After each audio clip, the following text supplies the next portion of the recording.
Catastrophe Crow is a video game that did not release in 1998. The game does not exist. The footage you are currently watching is recorded from the YouTube channel N64 Long Lost Lore. This is one channel of multiple that have played this game, channels that recorded and uploaded footage of real games in the past, of Chameleon Twist 2, Tonic Treble, Doraemon 64, and more. Rare but very real video games. However, this game, Catastrophe Crow, simply does not exist. It's the subject of an ARG, one started by the YouTuber Adam Butcher called Crow64. On his channel is a number of art projects dating back to 2006, and one singular video posing as a game reviewer. This 13-minute long, amazingly authentic feeling video kicked off one of the highest effort and most intricate ARGs to ever release, all focused around a product that simply does not exist and never has. These games serve as vehicles for the story of these works, and importantly, they are not released to the public. And it's for the very simple reason that these are video games not meant to be played, not by anyone. These are not real mechanics, not made to be interacted with in any other way than they are in the videos themselves.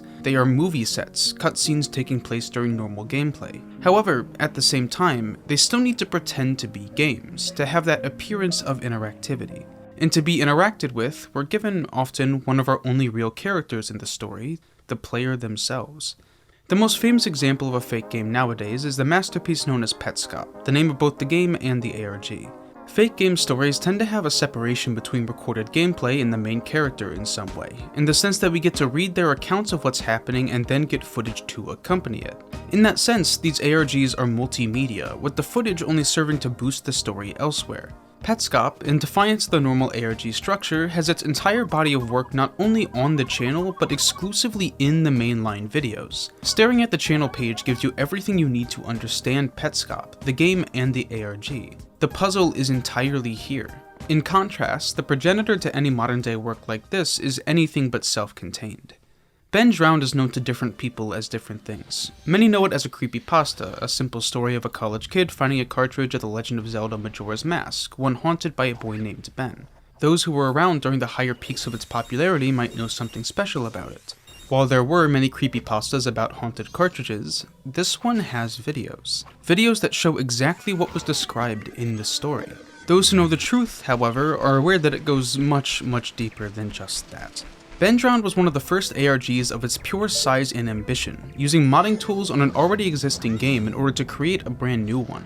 Mechanics of the old game were either abandoned, turned against us, or recontextualized entirely.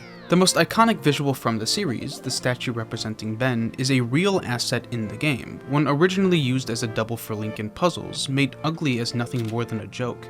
However, to the internet, it has since represented something else entirely. A ghost, a demon, some uncanny, silent, stalking nightmare of a creature.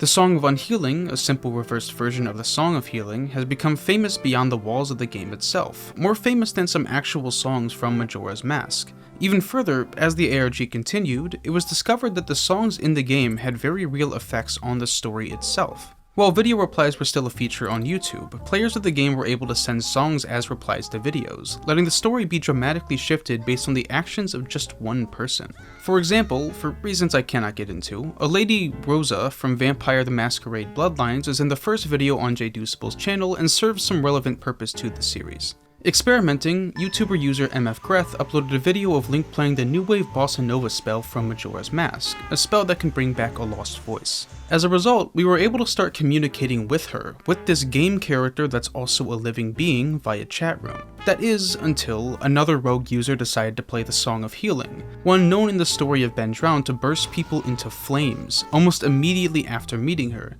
And so, this potential storyline and source of information died immediately. With this kind of interaction, the story spread out pretty early further on, including mooncults and websites and other secrets, but the meat of the story beats always remained inside of Majora's Mask, which gets a little bit stupid at points, to be honest. There's a point where we fight like a champion of an evil demigod inside of the video game, long story, but this dedication to Majora's Mask serves to be a very important artistic choice, not just as a means to associate something familiar with something corrupted, but to also give the option of tearing that familiarity away.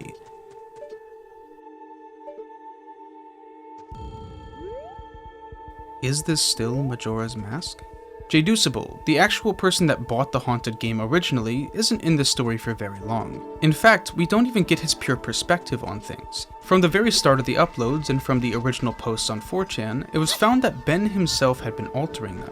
Even his final notes and goodbye, the last known appearance of Jducible, were supposedly uploaded to 4chan by someone claiming to be his roommate. In those very notes though, Jducible mentions something offhand near the very end. He lives in a single. There was no roommate. In a very real sense, Jducible was a character we were only able to view through the video game itself. While his posts to us were trimmed and altered by someone else, the gameplay, his choices, his actions, and silent reactions are the truest part of his character to us. The link we see on screen is the closest thing to a genuine player we ever get in the story. The main character of Ben Drowned, even during the time that Jducible was a part of it, was always Ben himself. And the way that Ben expressed himself, his wants and his needs, was the same way that the ARG did, through its manipulation and reconstruction of Majora's Mask itself. The most notable thing these sorts of stories do, and maybe the most consistent, is using fake games as a means to do things that are impossible in the real world. Video games, in that way, are given some inherent supernatural quality to them. I've often referred to games on this channel as an alternate universe, as a way to analyze the consequences of if that was the case. But these stories take that idea very literally. However, this isn't something exclusive to pre-planned stories. No, we try to find these sorts of effects in the real world wherever we can. Fake games have existed without the need for ARGs for a while now, through the simple trend of hoaxes. Supposedly cursed art has existed since, well, art has, but the way we talk about cursed or special games has a different sort of quality to it. While humans of the past simply took it as the devil, hoaxes around cursed games are almost scientific in their reasoning. Lavender Town Syndrome, another iconic creepypasta turned hoax, focused around the first Pokemon games. According to the legends, Nintendo had to change the music in Lavender Town after the first batch of Pokemon Red and Green, because the music was causing children to suddenly fall ill, or, even worse, attempt to end their own lives. Despite being obviously bullshit, the thing I find interesting is that instead of it being magically cursed or evil or something, the story decides that it was the high frequencies in the original music that made people go into a frenzy. Sad Satan, while not given some actual magical quality to it, is in the line of hoaxes like The Grifter. Horror products claiming to be the scariest, most fucked up thing ever, enough to reduce anyone to a blubbering mess of tears. Even further, the infamous and in my opinion kinda boring Polybius spoke to the rumors of an arcade machine created by the people behind MK Ultra, one that could hypnotize the player with subliminal messages and make them addicted to it. First off, just not at all how hypnosis works, and subliminal messages have not been shown to work in studies, and as we come to find out, it's actually not very hard to get people addicted to video games. This legitimacy in their explanations given to games, to me, is for a few reasons. Video games are a product of the modern day, one of the newest forms of media to exist, and general mysticism has become less and less legitimate in our world today. Calling something cursed will often simply be cast off as clearly bullshit. In comparison to other media though, this idea of you engaging with games on a deeper level almost seems to give it a sort of two-way relationship. The explanations give us this feeling that, just as much as we affect the universe of games, that games can have just as much of an effect on us. Catastrophe Crow, the game, is bad. It's a bad video game, from a player's perspective. Mechanics-wise, there isn't really much. From the playthroughs we're given, our crow can only really move slowly and jump in most places, with the majority of parts of levels not requiring you to jump whatsoever. To understand why this is though, we need to understand the story. So, the entire fake mystery around the game was around its supposed developer, Manfred Lorenz, a known perfectionist, and the months leading up to his disappearance and presumed death. Among the wide claims made for the game, they mentioned something called an eternal revival system, claiming that Catastrophe Crow was beyond a game. In the original upload, we see demo videos of real mechanics to the game, genuine platforming and creative levels, something truly resembling an actual video game. As the story goes, though, Catastrophe Crow started to be continually delayed, as its art direction strayed further and further from the path, and as the dev team understood less and less of what they were making and why. Manfred's home life was reportedly falling apart, with him spending longer and longer in the office. He was obsessed, and his family suffered for it. His daughter, the person that Catastrophe Crow was an ode to, caught an unknown illness and became very, very sick. She died not long after. With the blow of his daughter's demise, Manfred only spent longer in the office, working further and further on a game for the one player he made it for, a player that is now dead. With the game's cost only rising, he slashed the dev team to pieces, eventually leaving nobody but him left. His company only accrued more debt, with reports that he had not left his studio in months. Once the debtors arrived to close his company by force, though, they found Manfred and all the development equipment missing entirely. His car and boat were gone from his home. His wife and surviving son left the country months ago. And just a few days later, his boat was discovered off the shore of France. Manfred was nowhere to be seen. The story is so central to the entire ARG that the gameplay we're shown in the primary video, the one by Adam Butcher, is simply not a video game at all. Not even to Adam, the person actually controlling it. All we, the audience, and Adam are subjected to is a story on rails, one we can only control the relative speed of. Adam could wait in a room for 10 minutes before continuing, we could pause the video and check back on it later. The gameplay we're shown is simply the crowified version of the story I just told you, where a hero trapped as the villain gives us his origin story. This is not a game, it's a cutscene with a pause button. And this is not something done by accident. The earliest upload yet found of Catastrophe Crow shows an earlier test build, one that has a much more robust area. You can platform, interact with the world, do video game things. And even further, these videos, the earlier recordings of earlier versions, are where it becomes a game to us as well. As the development shifted with Manfred's mental decline, it became further and further a puzzle game, both for the player and for the audience. Since this is not a video game meant to be interacted with by us, these recordings all conveniently showcase different areas of the game, solving all of the in-world puzzles for us and showcasing every nook and cranny of this constructed puzzle box, leaving only the ciphers, things visually solvable by us, to be what remains undone. However, again, big fucking twist, we get a very meta reveal. While these channels were obviously set up by Adam Butcher prior to the ARG's public beginning, they are, in story, created by Manfred Lorenz. The one or two recordings of real games that half-heartedly disguise these channels as legitimate is not the lazy work of the ARG creator, but a somehow still living developer attempting to leave behind clues for someone, that someone being his still remaining and alive son. If you arrange the last words of 4 of these channels in the right order, you get Manfred Lorenz. These puzzles exist for a reason, and this game, in-universe, by the time it gets into Adam Butcher's hands, was not meant to be interacted with. That's cool.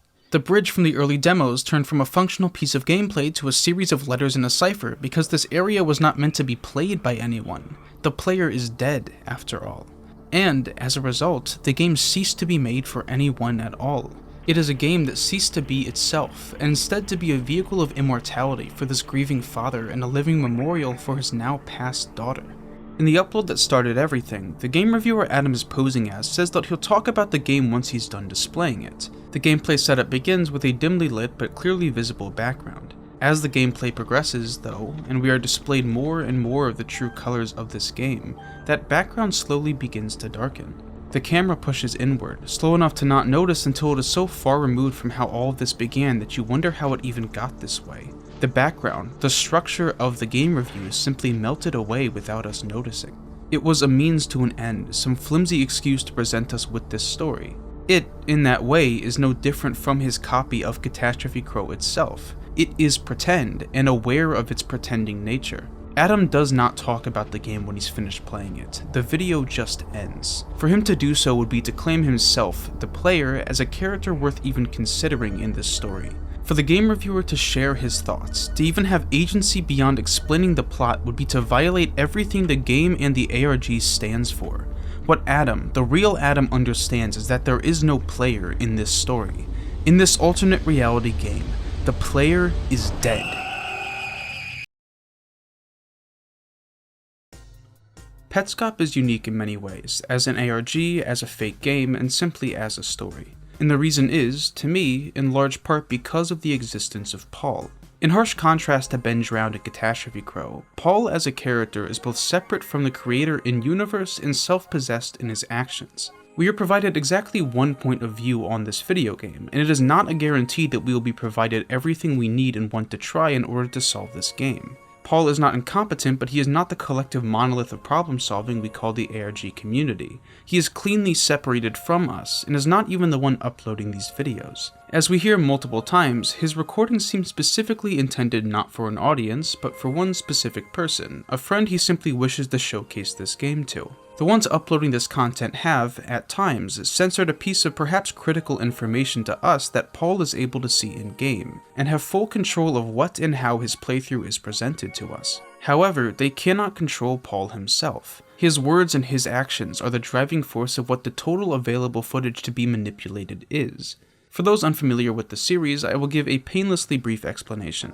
Paul found a video game that has apparently been in his family for generations, a lost and unfinished copy of a game called Petscop. This seemingly PS1-era puzzle game focuses around capturing various pets among several homes on the gift plane, although only one home even exists at this point in development, Even Care. Despite the pretty meager content, a note came with the game that provided him with a secret code, one that, once inputted, takes him to a place dubbed the New Maker Plane. This is a dark, dingy, mysterious secret area that houses essentially all of the mystery surrounding the game, leaping from weird to ominous to even possibly paranormal.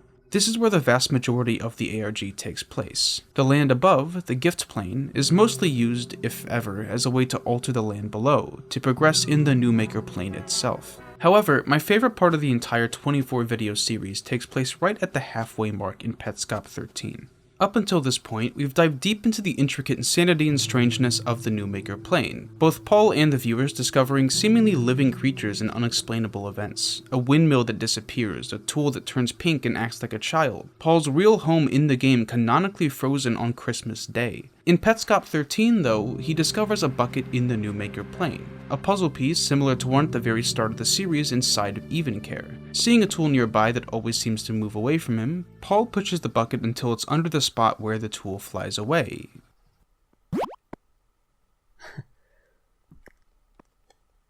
Wow, okay. I love this moment. First off, Paul's acting as this nerdy sort of meek dude just exploring a game is both charming and the complete emotional anchor tying us to any sense of stability in this weird psychotic abstract tailspin we call Petscop. And this reaction of his, to feel genuine joy at seeing something work and solving a puzzle even this deep into the rabbit hole, humanizes him more than anything else I could possibly imagine. And yet, the thing I love even more is what he does next with that information. He goes back up into the gift plane on a brand new file. All the way back in the first episode, we see Paul collect almost every pet except for Ronith. Anytime you would approach him, he would fly away, seemingly unreachable. And so, maneuvering the bucket from one room to another, he tests the same idea lodged deep into the recesses of the New Maker Plane, but now on the surface, and... Small. It works! This idea is not impossible to figure out without the original discovery, a little abstract but still possible. However, Paul is, for most of the series, just like us. He is an outside observer attempting to figure out this strange game for the simple task of figuring out this strange game. Just like us, he was so swept up in the whole New Maker Plane of things that the simpler puzzle solving of the surface world dashed his mind for a while, while he still did have that information retained. And so, when he saw a pattern, he went to try it out. It feels so organic, this non-linear behavior of jumping around, trying out random shit until something clicks. It is brilliant because it aligns Paul with us, and makes Petscop the series feel like Petscop the game. It doesn't feel like a simple avenue for storytelling, not simply a tool to gain immortality or a memorial for a person or time now past. There is cohesion to this world, consistency and rules and actual puzzles, not just for us, but in the game. The mystery enacts itself without the need for an audience present. There are not visual text ciphers to decode that Paul himself can't crack, but the video game itself to decode. The goals of the story, Paul's intentions, and our wants all align in one simple question. What is Petscop?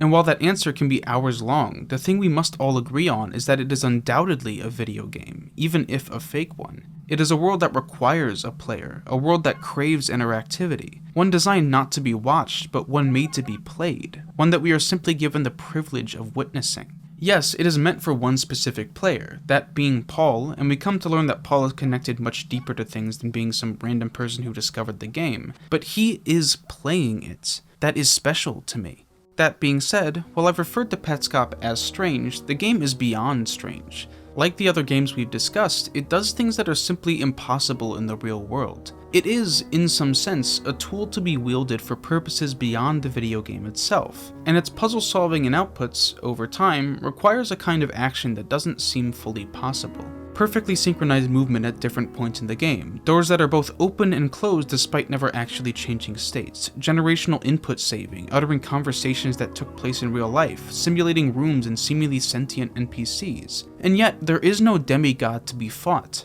There is no outside narration, no cults or genius developers creating a means of immortality. It is all one singular experience, informed somewhat by Paul's involvement in this somehow, but contained within the universe of Petscop.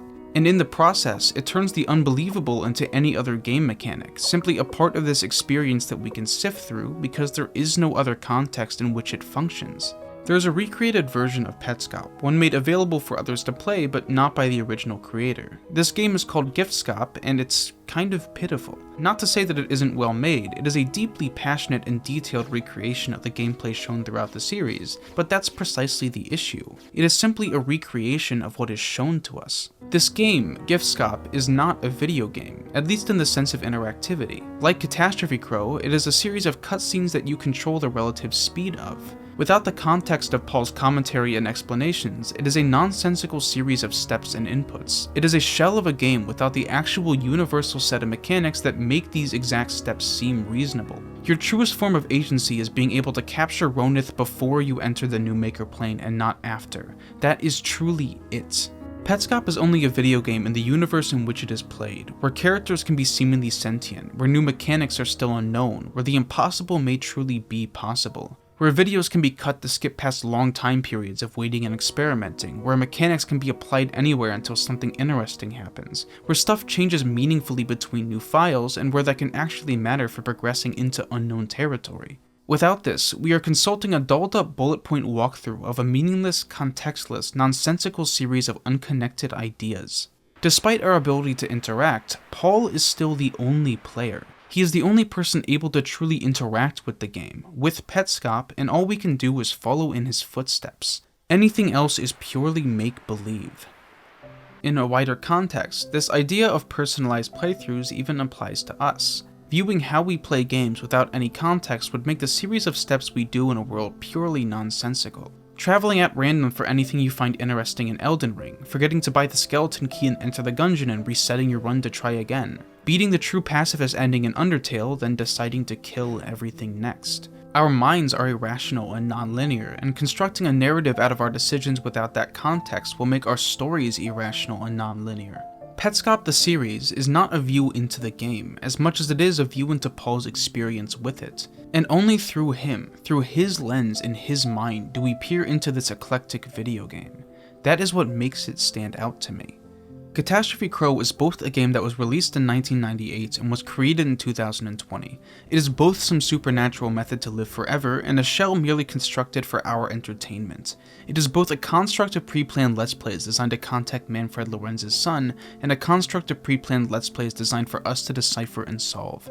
The only difference between these truths is the reality this game takes place in. These games are fake here and entirely real somewhere else, and I think that is really fucking cool. That's it. That's the video. Subscribe to me for more thought-out psychotic rants, and goodbye. If you enjoyed this video, subscribe. I don't know. I recorded this in my family's house that's getting repaired. It caught fire several months ago. We've been living in a rental home ever since. I thought it'd be, I don't know, kind of cool. You know, it's a creepy video, right? Anyways, I need to read out my Patreon things. So I'm gonna do that now. Ow, fuck. Ow. My phone is like borderline crashing. This is horrible. Shoutouts to David Nurkala, Jared Cho, Joel Swalls, Demorinville, Zimborg,